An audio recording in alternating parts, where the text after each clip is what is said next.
Channel beriman dengan logika sehat, channel edukasi Kristen yang diperuntukkan bagi setiap orang Kristen.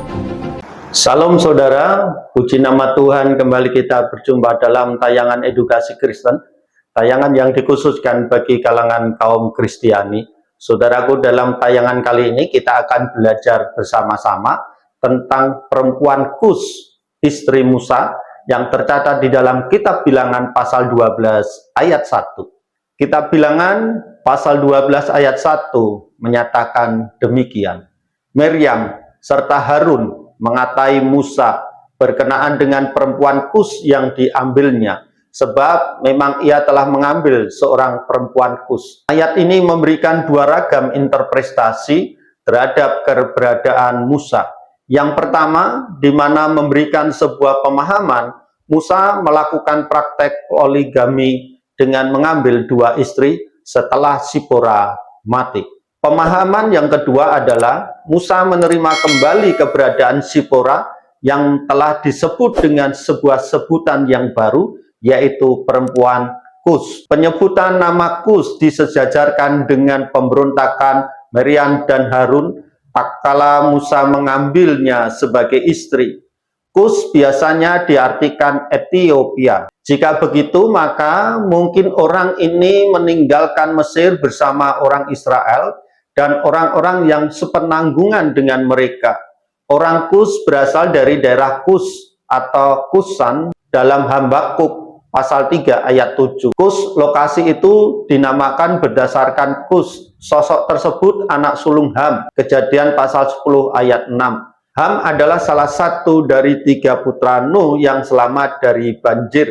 Selanjutnya, Musa mengambil seorang wanita keturunan Kus sebagai istrinya, tertulis di dalam kitab Bilangan pasal 12 ayat 1. Tanah Kus disebut dalam Alkitab dalam kaitannya dengan beberapa wilayah dunia kuno, tetapi yang paling umum terkait dengan daerah Ethiopia di selatan Mesir. Beberapa versi Alkitab dalam bahasa Inggris hanya mencantumkan Ethiopia, ketiga dalam bahasa Ibrani tertulis Kus. Yosefus memperkuat keterkaitan antara orang Ethiopia dengan orang Kus, sebab dari keempat anak Ham tidak ada perubahan pada nama Kus, karena orang Ethiopia yang diperintah olehnya sampai sekarang, baik oleh mereka sendiri maupun oleh seluruh masyarakat di Asia, dikenal sebagai orang Kus. Selain itu, masyarakat Ethiopia memiliki kebiasaan bahwa setelah banjir bah, Ham menjelajahi sungai Nil hingga sampai dataran Atbara. Dari tempat itu, ia bisa melihat dataran tinggi Ethiopia. Keluarga Ham tinggal di sana, serta di dataran rendah yang berdekatan.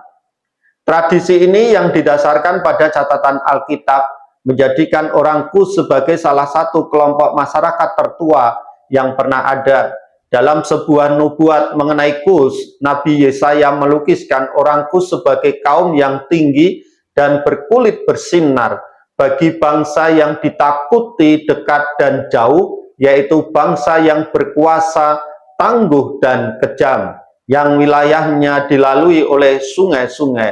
Yesaya pasal 18 ayat 2. Yesaya menyatakan bahwa Kus akan mengalami penghakiman Tuhan. Selain itu, orang-orang Kus akan menjadi salah satu yang menyampaikan persembahan kepada Tuhan di masa milenium nanti. Yeskiel pasal 30 ayat 4 juga menubuatkan masa penghakiman untuk Kus. Dan Mazmur pasal 68 ayat 32 menubuatkan saat di mana Kus cepat mengulurkan tangannya kepada Allah. Pada zaman dunia kuno, Kus mencakup area yang lebih luas lagi dibanding dengan daerah Ethiopia modern. Tanah Kus yang disebut dalam Kejadian pasal 2 ayat 13 kemungkinan merupakan lokasi yang berbeda dengan Kus yang dikenal dalam sejarah setelahnya. Alasan Musa menikah lagi karena Sipora telah mati, sehingga Musa mengambil perempuan Kus ini sebagai istri keduanya. Dari penafsiran ini, bahwa pada waktu itu Musa mempunyai 2 orang istri, Sipora dan perempuan Kus, perempuan yang tak bernama itu. Sedangkan perempuan Kus yang dipahami sama dengan Sipora, di mana terdapat pula hubungan Alkitabiah antara bangsa Kus dan bangsa Median. Bilangan pasal 12 ayat 1 menyebutkan bahwa Musa telah mengambil seorang istri dari suku Kus. Kita mengetahui bahwa Sipora adalah seorang wanita Median, Keluaran pasal 2 ayat 16, atau Bilangan pasal 10 ayat 29.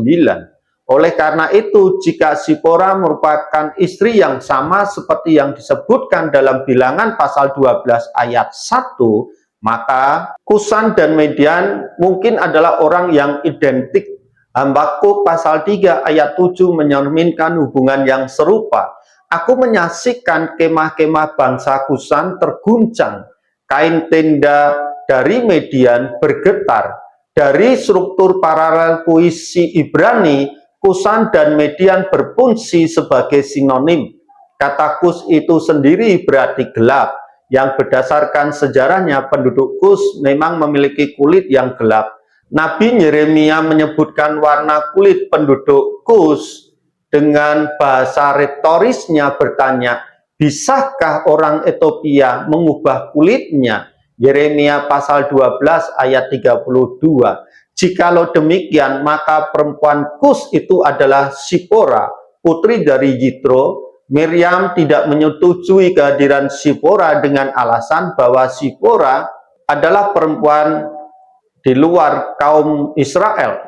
Hal ini juga bisa kita pahami bagaimana ketika Sipora berusaha menyelamatkan Musa dengan sebuah teriakan, engkau pengantin darah bagiku. Dapat juga kita lihat di dalam Talmud dengan aturan Sanhedrin pasal 82a tentang pelarangan menikah atau kawin dengan perempuan bangsa lain.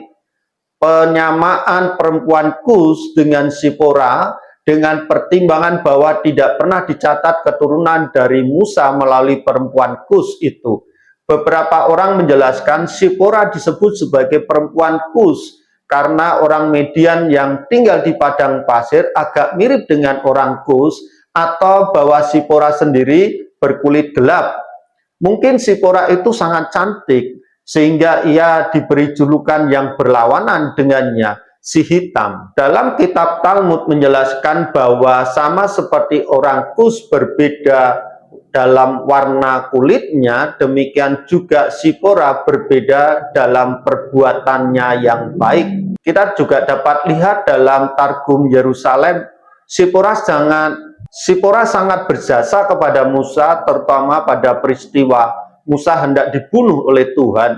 Dalam kitab Keluaran pasal 4 ayat 24, dalam peristiwa itu Sipora meskipun bukan bangsa Israel, yaitu bangsa Median, namun punya hubungan dengan Allah Abraham, karena Median adalah keturunan Abraham juga dari istri yang bernama Ketura. Jadi sama-sama keturunan Abraham yang mengenal ketentuan perjanjian sunat atau berit milah.